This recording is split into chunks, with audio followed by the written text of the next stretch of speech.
Estás viendo Infinito. Abre tu mente.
Civilizaciones antiguas.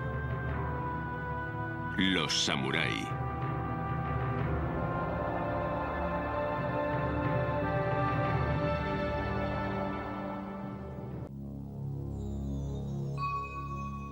Japón, una antigua cultura que abarca miles de años. La leyenda japonesa dice que las islas de Japón se formaron a partir de las lágrimas de una diosa. A medida que cada lágrima caía en el Pacífico, se formaba una isla en aquel sitio. En tiempos de paz, Japón era una tierra elegante, con jardines acuáticos, flores de color cereza y poesía.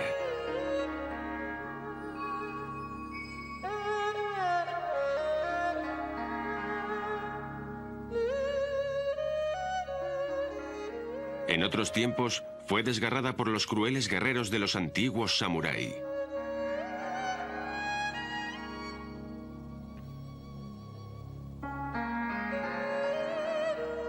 Estos hombres, que eran muy temidos, también eran reverenciados como la gente más poderosa de Japón.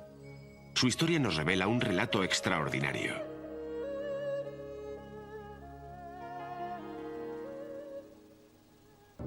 Aunque hay evidencias arqueológicas de una cultura neolítica en Japón, el primer periodo que conocemos en profundidad es el periodo Jomon.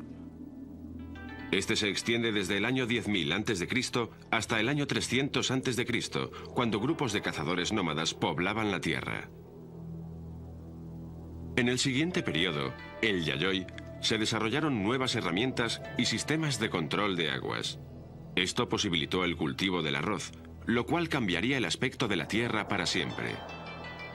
Los grupos de cazadores se convirtieron en granjeros asentados en pequeñas comunidades. A su vez, surgieron distintos grupos políticos. Con el periodo Tumulus, en el año 300 después de Cristo, se produjo una ruptura con la cultura Yayoi. Las instituciones políticas y sociales se desarrollaron rápidamente. Aparecieron en la costa grandes montículos mortuorios de piedra o de arena. Se les llamó tumuli, a propósito del nombre del periodo, Tumulus. Fueron la sepultura de los gobernantes de varios reinos independientes. Tiempo después, un clan del área de la planicie de Yamato emergió con más poder. Ya en el siglo VI, el linaje de los Yamato Sol controlaba la jerarquía de los clanes y, consecuentemente, los emperadores descendían de dicho linaje. El budismo llegó a Japón desde Corea en el siglo VI, durante el periodo Asuka. El emperador Yomei y sus sucesores eran budistas. Las técnicas de escritura china que habían llegado 100 años antes permitieron un mayor acceso de la nobleza al budismo y a la filosofía china. Al final de este periodo, los japoneses empezaban a adoptar el modelo chino de un gobierno central. Durante el periodo Nara, desde el año 710 hasta el 794 después de Cristo, se reforzó el sistema de gobierno imperial centralizado llamado Richurio. Este sistema continuó en el periodo Heian, pero comenzó a desmoronarse en el siglo IX. Algunos señores crearon sus propios poderes militares, lo que llevó a una lucha encarnizada entre ellos y a la pérdida del poder imperial del emperador. En esta época, también hubo una ruptura de los lazos con China, con la creación por parte de los japoneses de su propio sistema de escritura. En el periodo Kamakura, entre el año 1185 y 1333, se estableció una estructura administrativa a cargo de un shogun o comandante en jefe. Algunos terratenientes empleaban por su cuenta a tropas privadas para defenderse, y así surgieron los guerreros samurái. La forma de gobierno de los shogun, mantenida por la clase social de los guerreros y a cierta distancia del poder imperial, duraría 676 años.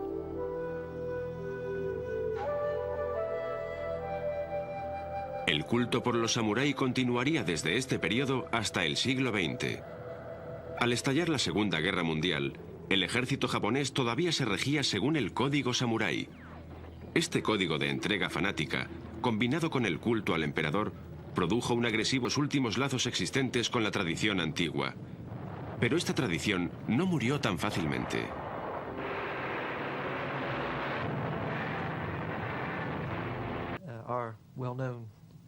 Los samurái son un aspecto de Japón bien conocido por todo el mundo. Kurosawa los hizo famosos con sus películas y posteriormente aparecieron en otras producciones de Hollywood. La palabra viene del verbo samurou, que significa servir. Así que los samuráis fueron en sus comienzos los policías, el ejército de la aristocracia japonesa. El papel de los samurái era en un principio el de proteger la propiedad de los ricos terratenientes. Poco a poco se fueron convirtiendo en ejércitos privados que servían a los señores. Finalmente, una parte de estos soldados precipitó un periodo de luchas conocido como la Era de las Guerras Civiles.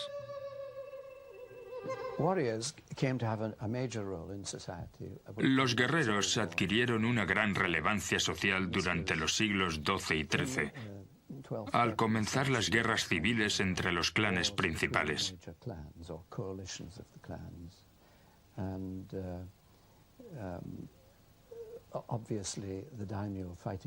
Obviamente, los guerreros tuvieron que ser recompensados.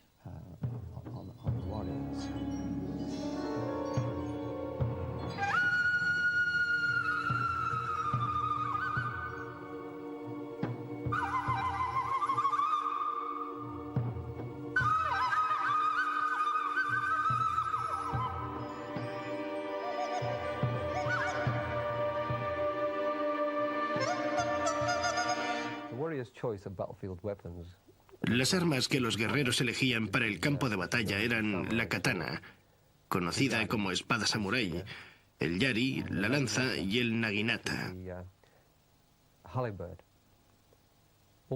También se empleaban cuando el samurái iba a caballo. Son las que usábamos en el kudo.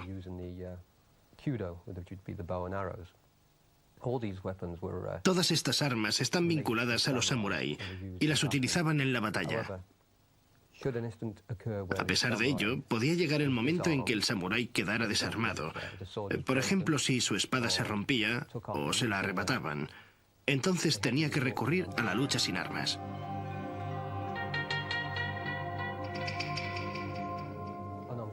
Cuando el combate sin armas se imponía, se trataba de matar o morir, y por eso tenían que poder confiar en sus tácticas de combate sin armas, las cuales con el tiempo se han transformado en métodos muy efectivos de defensa propia. Había grandes industrias de manufactura para dar servicio a los samurái y a los ejércitos del Daimyo. Cuando digo grandes, en realidad quiero decir que aunque eran pequeños talleres locales, cubrían un gran número de actividades. El samurái era frecuentemente un soldado a caballo, y por todo ello, para que estuviera listo para la guerra, se tenía que preparar también a su caballo. Así que en la mayoría de las ciudades había herreros y todo lo necesario para hacer artículos de piel para los caballos.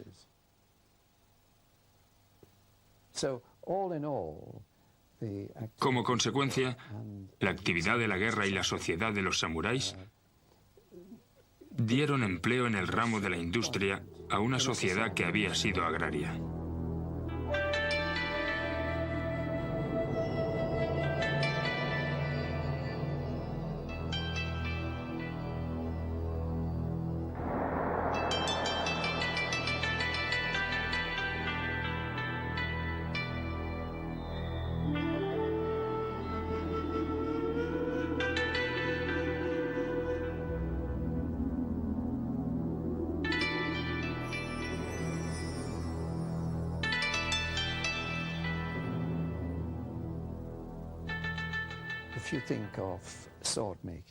Si nos fijamos en la fabricación de la espada, tenemos una muy afilada perteneciente a lo que llamaríamos la época medieval, con un equipo bastante primitivo. Incluso los expertos en este campo las consideran excelentes hoy en día.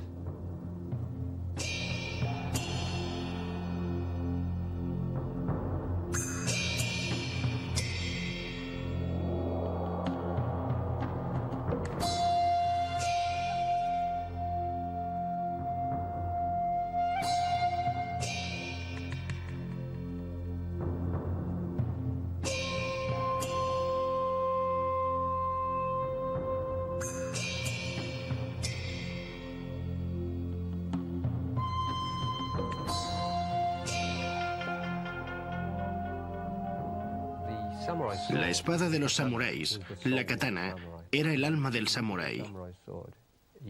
Si miran la espada del samurái, verán que tiene una ligera curvatura. Dicen que la kasaki, la punta de la espada, era el rostro, y que el alma del samurái se introducía en la espada. La espada estaba realizada de un modo muy especial, de manera que el producto tuviera un acabado ni frágil ni blando, sino una mezcla de los dos. Los investigadores dicen que la fabricación de alguna de estas espadas podría durar hasta 3 meses. La espada tenía un gran significado espiritual para el samurái. Creían que los herreros que hacían las espadas tenían poderes sobrenaturales. Era esencial que antes de hacer la hoja, rezaran a los dioses para protegerse de los espíritus del mal. El hierro se trabajaba al martillo y se doblaba unas 20 veces, creando una hoja que podía cortar la cabeza del contrario de una sola pasada. La indumentaria de batalla del samurái era tan complicada como el armamento. Llevaban banderas atadas con correas a sus espaldas que los identificaban como parte de un clan. A menudo costaba horas vestirse para la guerra. Algunos crearon métodos más rápidos de preparación, colgando los trajes del techo y haciéndolos descender sobre sus cuerpos. La armadura estaba hecha de pequeñas placas de acero superpuestas que se unían mediante cuerdas de colores brillantes para formar una piel decorativa y protectora. Encima de esto, llevaban un escudo que protegía el cuerpo junto con los guantes, medias y el collarín de acero. Podía verse una gran variedad de diseños llamativos y fantásticos, ya que los jefes militares rivales buscaban estar por encima del otro en estilo y fiereza. La forma favorita de decoración era una laca negra brillante con un baño de oro. Seguramente, el verdadero antecesor de los caballeros Jedi de la película La Guerra de las Galaxias ha surgido de aquí. La armadura, conocida como el yari, la llevaba principalmente el samurái de mayor rango. De hecho, cuanto mayor rango tenían, más pesada era la envoltura. Así que los altos mandos, los generales, los comandantes, eran los que mayor protección llevaban. Ellos serían los primeros a los que intentarían matar. Usaban sus yari y las mejores protecciones para sobrevivir a un ataque con flechas. Este es uno de los ejemplos de por qué nacieron las armaduras. Para dar, obviamente, una buena protección en los campos de batalla.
El kabuto o casco samurái era susceptible de varios diseños.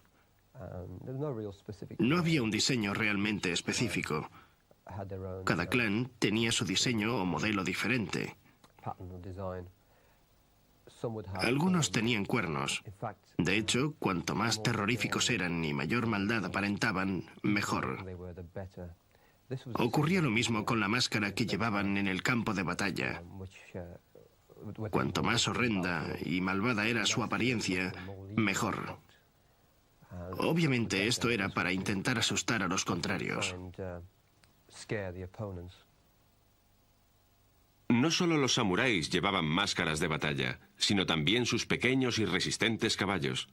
Incluso los arreos y las sillas estaban decorados con bonitos y complicados diseños. Las máscaras de los caballos de los samuráis, hechas de piel, estaban diseñadas para complementar lo terrible del aspecto del guerrero, proporcionando al caballo la misma expresión estrafalaria.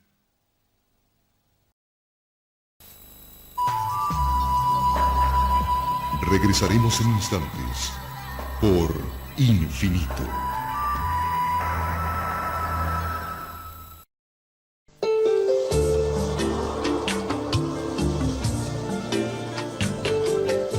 Estás viendo Infinito.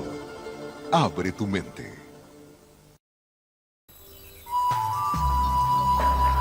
Continuamos con nuestra programación por Infinito.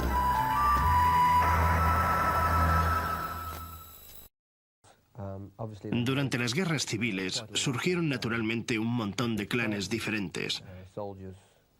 Los soldados se juntaban y cada clan debía ser mejor que el otro. Así que cada clan tenía su entrenamiento especial, único para ese grupo en particular.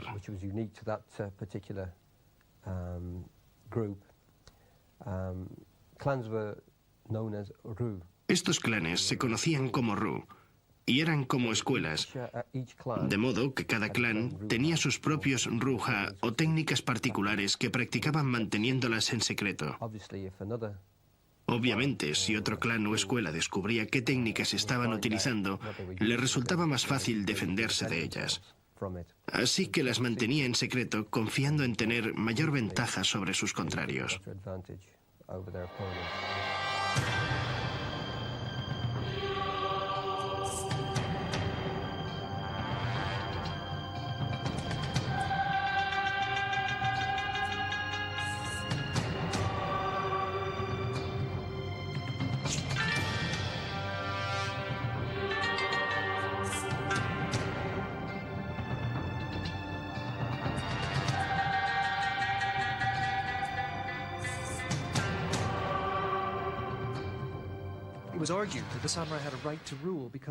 Se argumentaba que el samurái tenía derecho a gobernar por su virtud, y esto significaba que tenía autodisciplina y que no buscaba ningún provecho. Su finalidad era servir.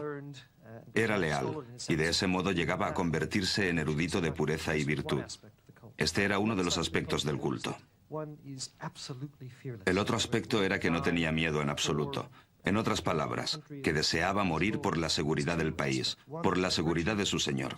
Estos dos aspectos, el ser virtuoso y el no estar interesado en sacar ningún provecho como los mercaderes o cualesquiera otros, le daba derecho a gobernar. Al mismo tiempo había una larga tradición acerca del samurái como un tipo de hombre esencialmente solitario, que consideraba su honor como una cuestión de absoluta importancia. Si su señor era asesinado o alguien se le enfrentaba, buscaba vivamente vengarle.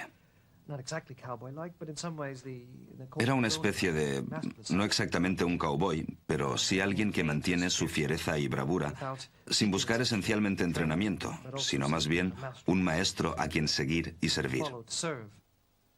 Japón fue sacudida frecuentemente, no solo por las guerras, sino también por las fuerzas de la naturaleza. El archipiélago japonés se encuentra sobre una de las áreas sísmicas más activas del mundo. La naturaleza envió terremotos, tifones y lluvias torrenciales, causando inundaciones y corrimientos de tierras. Esto implicaba construir edificios que pudieran resistir tales fuerzas. La utilización de paredes delgadas como el papel obedecía al práctico propósito de que las víctimas de los terremotos no quedaran atrapadas bajo montones de mampostería. Todo ello evolucionó gradualmente hacia un estilo más decorativo, utilizando materiales más fuertes. El hecho de que Japón tenga las edificaciones de madera más grandes y más antiguas del mundo indica que ha tenido un gran éxito en burlar a los elementos. Podemos encontrar características arquitectónicas comunes a lo largo y ancho del país a pesar de la gran variedad de climas. La mayoría de las construcciones consisten básicamente en una caja con un gran tejado, que a veces se coloca sobre la mitad de la altura total de la estructura. Las líneas rectas dominan la arquitectura japonesa, y las curvas solo aparecen en los tejados y aleros. En el siglo VI se adoptaron la arquitectura china y los planteamientos urbanos. También por entonces llegó a Japón el budismo, trayendo consigo una multitud de rasgos arquitectónicos y culturales. La religión en Japón, tanto en aquellos días como ahora, es un concepto diferente al que estamos acostumbrados en Europa occidental. En el sentido de que no necesariamente hay que creer en una sola firma. El concepto de religión es mucho más flexible. Y por eso la mayoría de los japoneses, hoy y en aquellos tiempos, pueden describirse a sí mismos como creyentes, tanto del budismo como del shinto.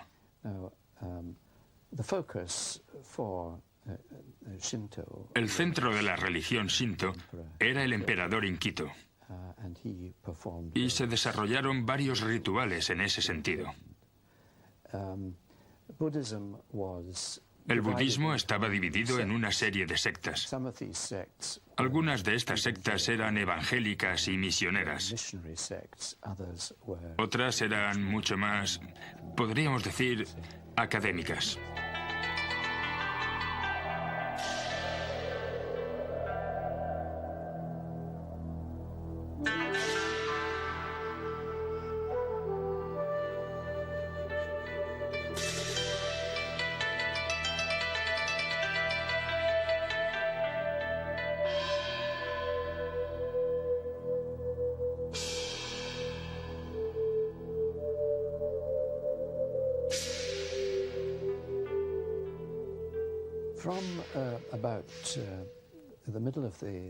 Desde aproximadamente la mitad del siglo XVI, empezaron a llegar a Japón misioneros cristianos.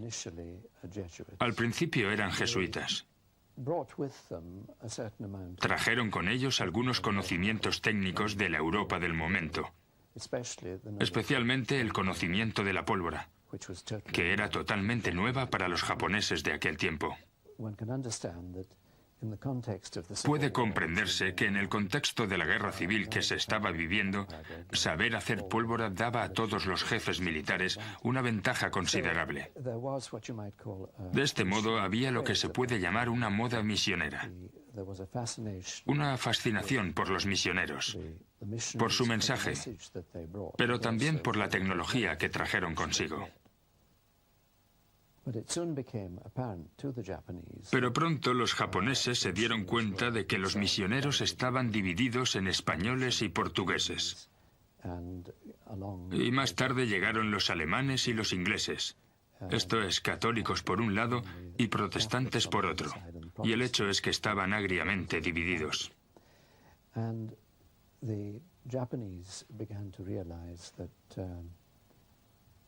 Los japoneses empezaron a darse cuenta de que esto podría ser un peligro, porque todos y cada uno de estos cuatro poderes costosos, podría ser que al final desearan invadir y hacerse con Japón.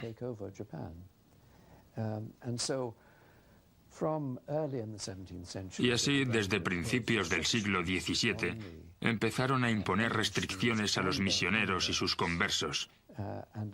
Y más tarde, desde mediados de siglo, los expulsaron tajantemente.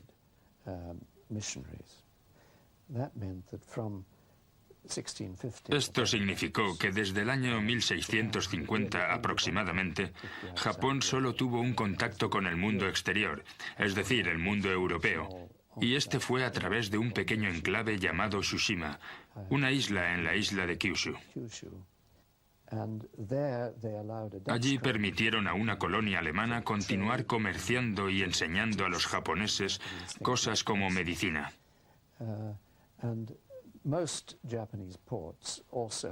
La mayoría de los puertos japoneses tenían también navíos que iban a China, pero tanto las operaciones en Tsushima como las de China eran estrictamente controladas. Hubo un largo periodo de aislamiento japonés que duró desde 1650 hasta 1850. Esto permitió el desarrollo de algunas instituciones culturales típicas. La forma de ser de la sociedad japonesa se refleja en todo el mundo a través de exportaciones culturales como las artes marciales. Estas todavía promocionan un nexo vivo y directo con la sociedad militar ritualizada de los samuráis. Sus raíces todavía se encuentran en la disciplina precisa y en la gracia letal de la tradición más puramente japonesa. Durante la época feudal japonesa, plagada de incesantes guerras civiles, surgió una forma combativa de autodefensa diseñada por los guerreros para su propia protección.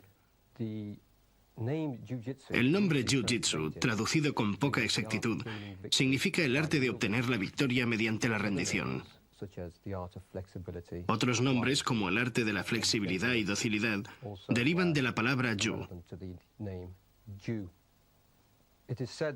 Se dice que el Jiu-Jitsu se fraguó en la necesidad y se atemperó en el fragor de la batalla, y así llegó a conocerse como un legendario arte de guerra, una verdadera arte marcial para el campo de batalla, utilizada por los guerreros samurái.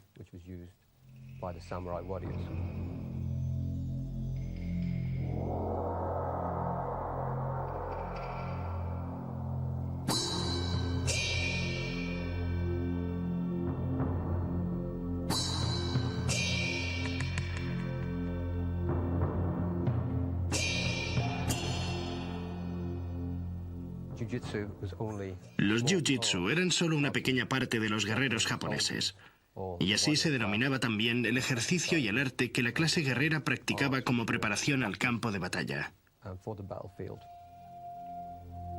Los campesinos tenían muy poco poder y libertad en la sociedad japonesa.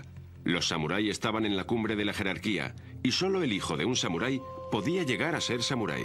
Podían matar a cualquier persona por el motivo más nimio, sin necesidad de dar explicaciones. En esta época, la administración de la tierra todavía estaba en manos de los daimyo, los señores independientes. Cada daimyo llegaba a ser lo que era por derechos de conquista, utilizando sus poderosas armas de samurái para mejorar su posición.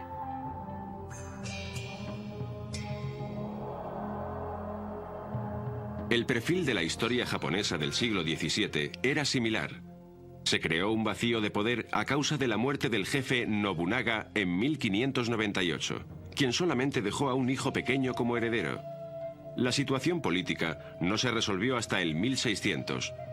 Un famoso guerrero llamado Tokugawa Ieyasu se las arregló para derrotar a una coalición de señores de la zona oeste del Japón. Esta famosa batalla es conocida como la Batalla de Sekigahara. Esto hizo de Ieyasu el gobernador de facto del país. No fue simplemente el regente, sino un miembro del Minamoto, la familia Shogun. Después de consolidar su poder, se enfrentó con la difícil tarea de crear un sistema de gobierno viable, no descentralizado, y que fuera su propio y poderoso poder central.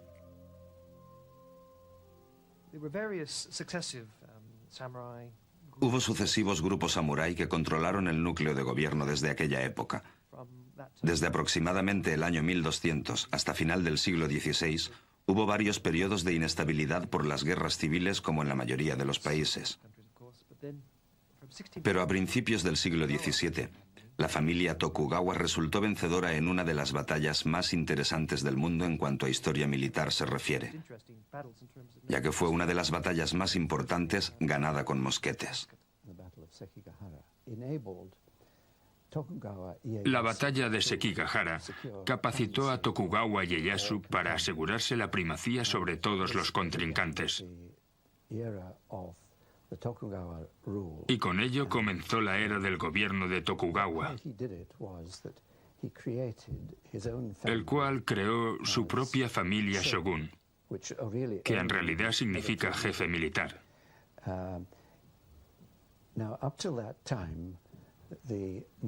Hasta entonces, la cabeza del país había sido el emperador. Y para separarse él y su familia de este último, cambió la capital, que estaba en medio de Japón, el Japón de Kioto y también Osaka, y la trasladó a Edo, la actual Tokio. Extrañamente no intentó librarse del emperador. Le aceptó como cabeza espiritual y siempre se dirigió a él con total respeto, incluso veneración. Por otra parte, siempre mantuvo espías de la burocracia shogun en Kioto.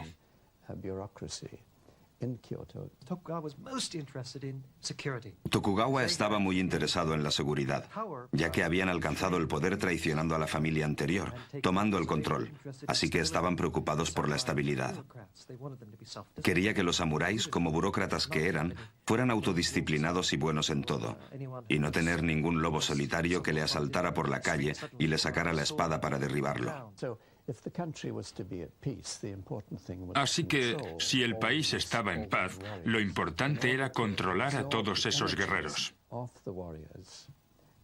Para amortiguar las energías de los guerreros, los jefes del gobierno japonés de aquel momento planearon invadir Corea, con la idea de exportar toda esa juventud enérgica, todos aquellos hombres que lo que realmente querían era masacrar.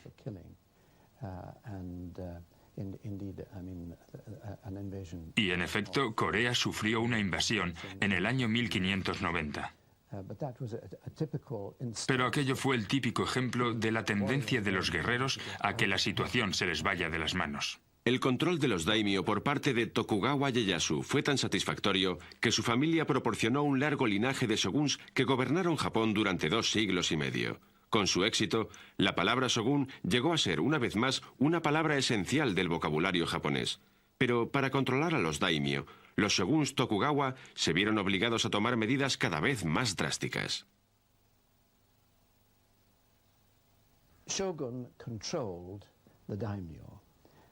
El shogun controlaba el daimyo, insistiendo en que vivieran año sí y año no en Edo, la capital. Esto implicaba que estaban lejos de sus propios territorios y entonces no podían provocar agitaciones para crear sus propios ejércitos y atacar a los Tokugawa. Regresaremos en instantes por Infinito.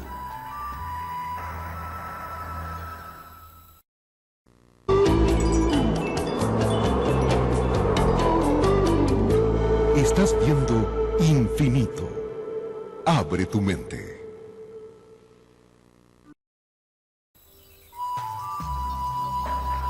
Continuamos con nuestra programación por Infinito. En las épocas en que no estaban en la capital, insistían en que los del daimyo debían enviar a sus esposas a Edo como rehenes. Así, si ellos se portaban mal cuando regresaban a sus propios territorios, se les ajustaban las cuentas a sus mujeres.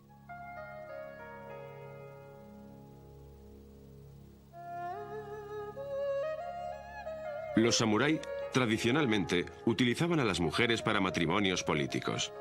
Estos ayudaban a cimentar clanes y diferentes alianzas. El matrimonio político era un arma tan poderosa que Tokugawa Ieyasu lo prohibió a su llegada al poder.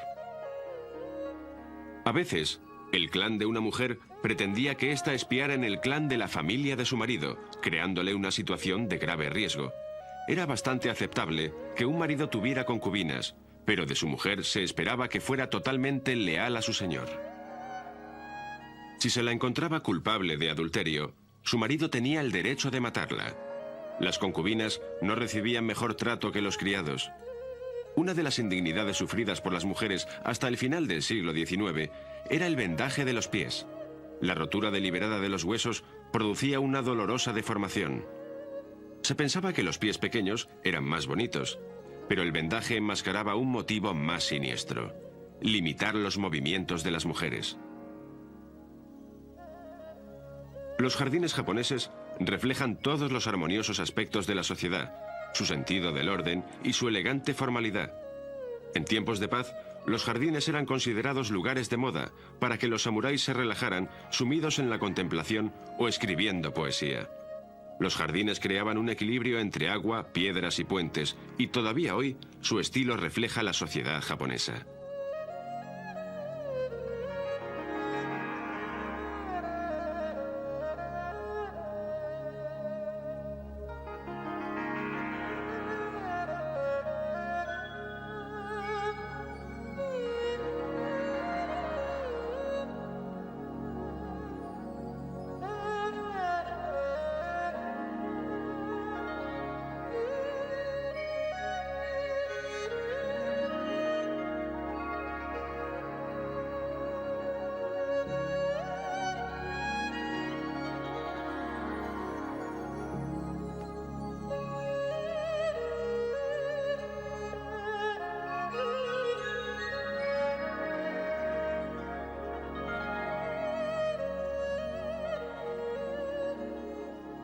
Tras la unificación del Japón, el papel social del samurái tuvo que cambiar. Ya no se le permitió más al daimyo manejar grandes ejércitos privados. Se había abandonado el sistema feudal y las prácticas de entrenamiento para la batalla carecían de sentido. Si los samuráis querían sobrevivir, necesitaban redefinir su función en la sociedad. Durante la restauración que tuvo lugar en Japón, desapareció el viejo sistema feudal de entrenamiento. De este modo, los soldados samurái tuvieron que entregar sus armas, como las katanas, las espadas y las lanzas. Todas ellas fueron confiscadas. Se trataba de acabar con la necesidad de llevar encima cualquier arma que pudieran tener a su alcance.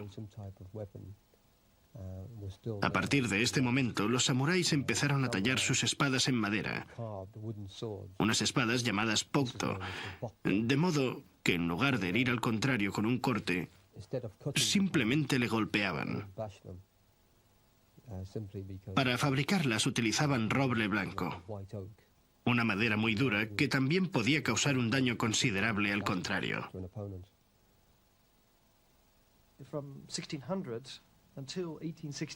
Desde principios del siglo XVII hasta 1868 no hubo prácticamente ninguna guerra significativa en Japón.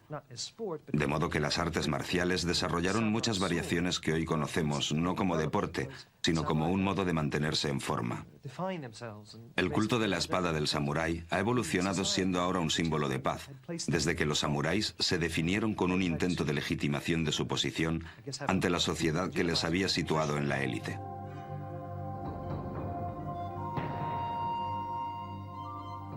Durante este periodo, llamado el periodo Edo, los samuráis se convirtieron en una clase urbana, trasladándose desde el campo a las capitales y ciudades.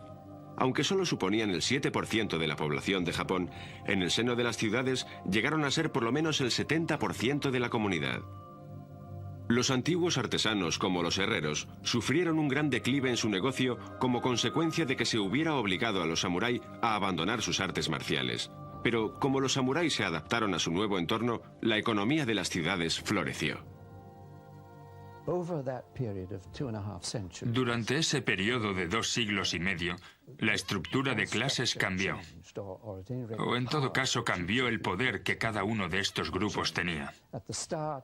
Al principio se trataba de una situación feudal en un clima de guerra o de guerra potencial. Pero luego, después de 2 siglos de paz, los samuráis ya no tenían nada que hacer.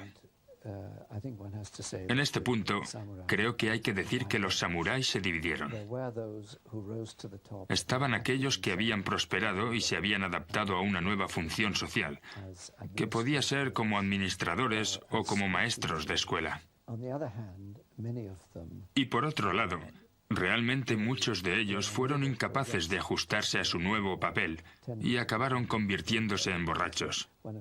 Muchas de las imágenes que conservamos de los samuráis del siglo XVIII corresponden a vagos que simplemente iban rondando por las ciudades y que se les podía encontrar frecuentemente en el arroyo.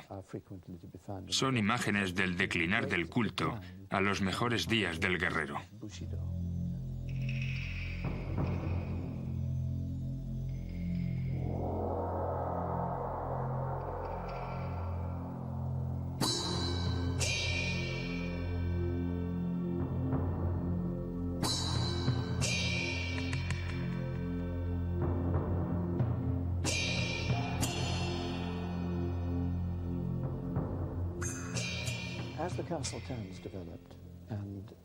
A medida que las ciudades se desarrollaban y que Tokio se convertía en una especie de metrópolis, iba surgiendo una vida cultural que no había existido anteriormente. Así, había teatros, dramaturgos como Shikamatsu, que era el Shakespeare japonés, grupos de poetas, los cuales incluso hoy son reconocidos como bastante importantes.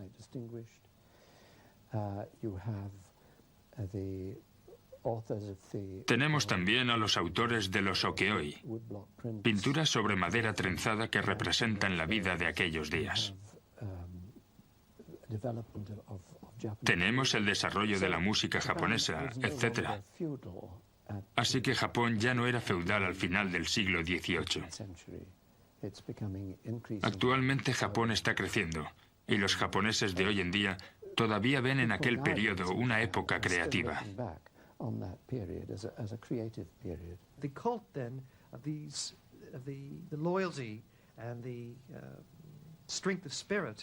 El culto, la lealtad y la fuerza de espíritu de aquellos hombres deseando morir por honor se convirtió en el mito más importante del drama japonés. De modo que el mito del samurái leal ha atravesado todo el periodo moderno y mantiene su fuerza incluso cuando muchas de las demás cosas han languidecido en el pasado. El emperador Hirohito llegó al trono en 1926 y durante una década Japón estuvo a un paso de involucrarse en una guerra mundial. El aislamiento japonés evitó que padecieran los horrores de la Primera Guerra Mundial y por ello tomaron la decisión de mostrar su fortaleza y fundaron el estado de Manchukuo. Los militares estaban cansados de lo que ellos consideraban políticos inefectivos y poco convincentes y decidieron lanzarse a la expansión asiática de Japón. A través de los años 30, el extremismo militar se lanzó al ataque sobre Pearl Harbor, unas colonias americanas en el Pacífico. En menos de un año, Japón consiguió el control del este de Asia y del Pacífico salvaje. En guerras siempre se cometen atrocidades, pero el ejército japonés fue célebre por cómo trató a los prisioneros de guerra. Cerca de 20 millones de personas murieron en el Pacífico. Una de las principales razones por las que los samurái fueron probablemente algunos de los guerreros más grandes de todos los tiempos fue gracias a sus creencias. Estaban listos para morir en la batalla. De hecho, morir en el campo de batalla era uno de los más grandes honores. Se preparaban en todos los aspectos, especialmente en el aspecto técnico. La combinación de estas dos cosas, la destreza y el convencimiento interior, hizo de ellos guerreros muy fuertes. Los barcos americanos y la forzada apertura del país. Muchos de los jóvenes samurái encabezaron el gobierno, la restauración y las reformas que llegaron. Y el culto por el ejército, tanto en la marina como en la armada, se basa... Su país escuchaba su voz. Japón perdió la pretensión de divinidad de su emperador, su imperio y su ejército. El Japón de la posguerra tiene ahora una estructura diferente, pero los japoneses todavía deberán estudiar la historia reciente de este siglo. El final de la guerra contempló el declive final de los samurái, aunque las artes marciales tradicionales todavía se estudian en todo el mundo. También deja un gran legado de arte y arquitectura, altamente codiciado por los entendidos. Japón sufrió una dramática reconstrucción política y económica, pero ahora posee una de las economías más florecientes del mundo. Los horrorosos acontecimientos de este siglo han obligado a Japón a despojarse de los antiguos procedimientos feudales y a mirar hacia un futuro muy diferente.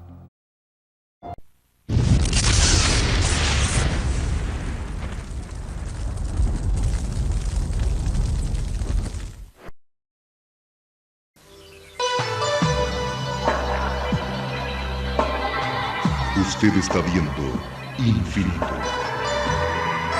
Infinito. Señal del nuevo milenio.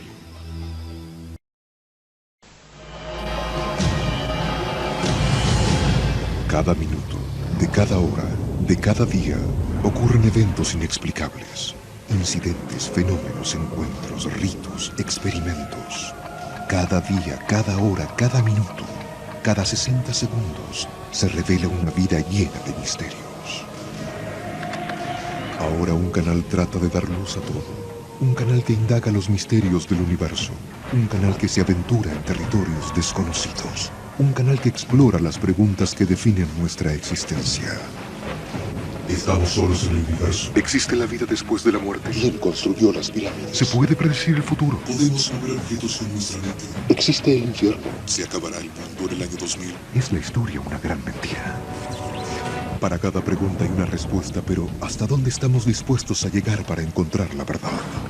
Desde Machu Picchu al Chupacabra, desde los aztecas al Zodíaco, desde los extraterrestres a los ángeles. Esto es Infinito, un viaje hacia lo desconocido, una exploración de lo inexplicable. Ningún lugar es muy remoto, ninguna pregunta muy extraña, ningún misterio está fuera de nuestros límites. Escuche lo inesperado, descubra lo oculto, experimente lo desconocido. Infinito, señal del nuevo milenio.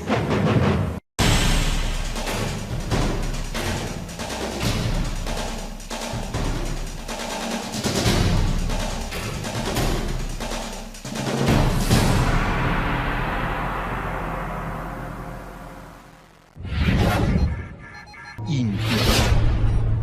Abre tu mente.